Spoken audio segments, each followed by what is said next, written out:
est Satan? Ou qu'est-ce que Satan? Lucifer, le diable, Satan. Pourquoi portent-ils ces noms et qui sont-ils? Dans les enregistrements précédents, nous avions dit que Dieu est lumière et que la lumière est conscience. Si Dieu est lumière, Satan, Lucifer et le diable doivent être ténèbres.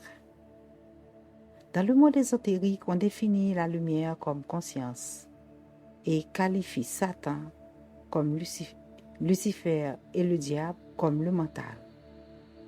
Mais pourquoi le mental est-il un diable? C'est parce que le mental ne peut pas saisir la réalité en un seul morceau. Il ne peut pas voir la vérité telle qu'elle est. Voyons comment.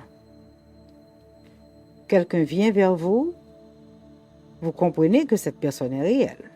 En fait, elle est réelle. En fonction de la distance qui vous sépare, vous ne pourrez peut-être ne voir que son visage. Vous ne voyez pas ses pieds.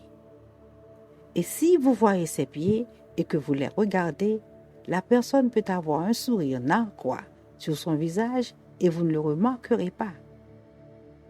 Ce que j'essaie de dire, c'est que bien que vous ayez cette personne en face de vous, mais vous ne pouvez pas la saisir dans son ensemble. Là, vous êtes édifié à quel point que vous êtes limité en tant que mental. Non seulement vous ne voyez pas son visage grimacieux, vous ne voyez pas son dos non plus, et s'il a une arme à feu, un couteau ou n'importe quoi, vous n'en verrez rien. Vous avez juste un fragment de la réalité. Dans la vie, il y a deux types de mental qui essaient de comprendre la vérité.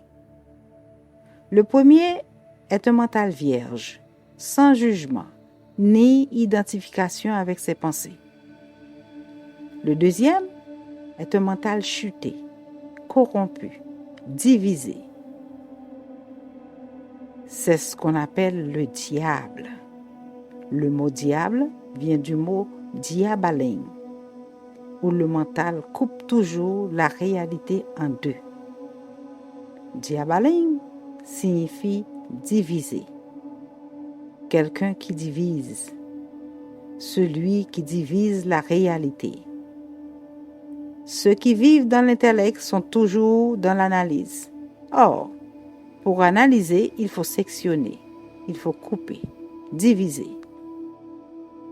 L'intellect veut saisir la réalité dans la rationalité, dans la raison et dans la logique. Donc, la vie ne peut être comprise par la logique d'une petite partie de la réalité. Nous en avions déjà parlé dans un précédent enregistrement. Le mental vierge qui essaie de comprendre la réalité utilise ce que nous appelons le parabalin. Il va de pair avec la réalité. Ceci deviendra une parabole. C'est pourquoi Jésus-Christ a utilisé des paraboles.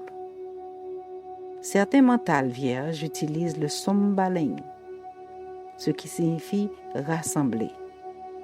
Si le diable divise, le mental vierge rassemble tous les morceaux de la réalité pour reconstruire la vérité.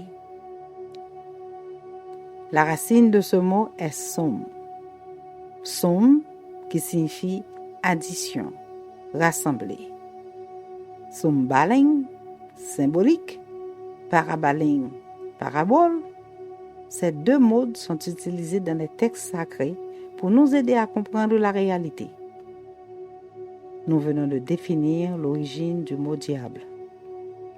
Maintenant, voyons c'est quoi les deux autres entités, Satan et Lucifer. Dans les Écritures anciennes, Satan n'était pas une dénomination officielle. Ce n'est que plus tard qu'il deviendra un nom propre. Étymologiquement, Satan signifie obstacle. Un obstacle est quelque chose qui vous empêche d'atteindre un objectif. Un obstacle vous empêche de réaliser un plan. Les fidèles des églises qui n'arrivent pas à se marier disent que c'est à cause de Satan. Si quelqu'un est au chômage, c'est la faute de Satan. Toutes les difficultés qui se présentent dans la vie des humains viennent de Satan. Ensuite, nous avons Lucifer qui vient de lux, qui signifie lumière, et ferré, qui signifie porteur. Lucifer est donc un porteur de lumière. Lucifer est un ange. Lucifer est l'ange de la lumière. C'est l'ange de lumière. Pourquoi le place-t-on aux côtés de Satan? Pourquoi donc? C'est tout simplement parce que Lucifer, en tant que porteur de lumière, au lieu de s'identifier à la lumière comme Jésus le fera dans le futur, il s'est identifié comme le porteur qu'il est. Il s'est identifié à son poste. Il s'est identifié au titre de porteur. C'est pourquoi il est devenu Satan. Il est devenu un obstacle. Jésus était un homme, puis il s'est identifié à la lumière. Il est devenu la lumière. Il est devenu le Christ.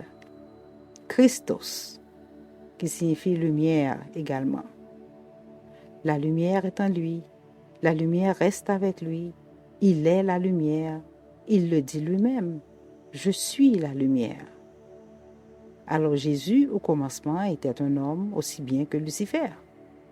Mais Jésus est devenu la lumière.